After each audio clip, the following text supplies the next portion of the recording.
Hello, and welcome to Tips and Tools for Sunday School, where we're training teachers and building programs for life transformation. And I'm your host, Coach Patti. Thank you so much for joining us here in our little community here. Make sure you like and follow us on Facebook, subscribe to our YouTube page, come back for our content, and share this video with someone. We are wrapping up our series on serving with excellence. Serving with excellence. And we define excellence as efficiency, effectiveness, and engagement. So if you haven't seen the two previous videos, please go back and watch them. Today, we're going to wrap it up with engagement. Engagement. So when we talk about engagement, we're talking about how you engage your teachers, your students, and your community. So we define engagement as care, concern, and conversation. When I talk about care, I'm talking about that. What is the attitude? What is the feeling, the environment of your learning environment or your church or your study group? There should be a care. Everybody should be caring for each other.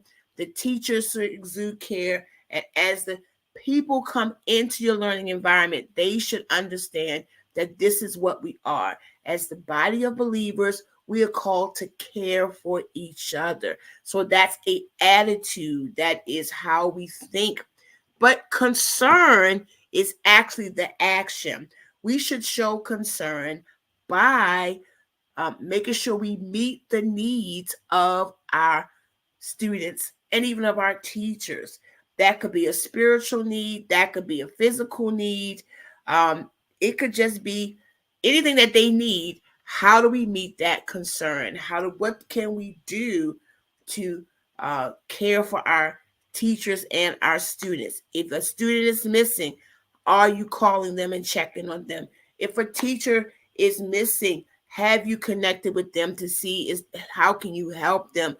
Or is there something going on? We have to continue to show concern in order to properly engage our teacher, staff, and our students. And lastly, conversations. And when I say conversation, I'm talking about how are you connecting and how are you communicating with your learning environment? Are you calling them? Are you texting them? Are you communicating through social media?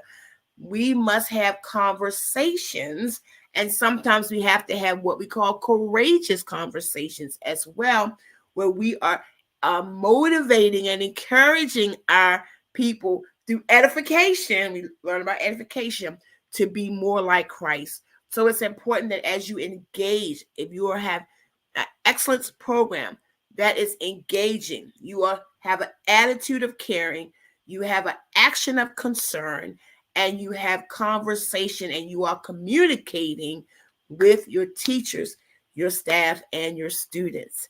All right, well, that wraps up our series here and our final tip. Thank you for joining us here at Tips and Tools for Sunday School, where we are training teachers and building programs for life transformation. We'll see you next time.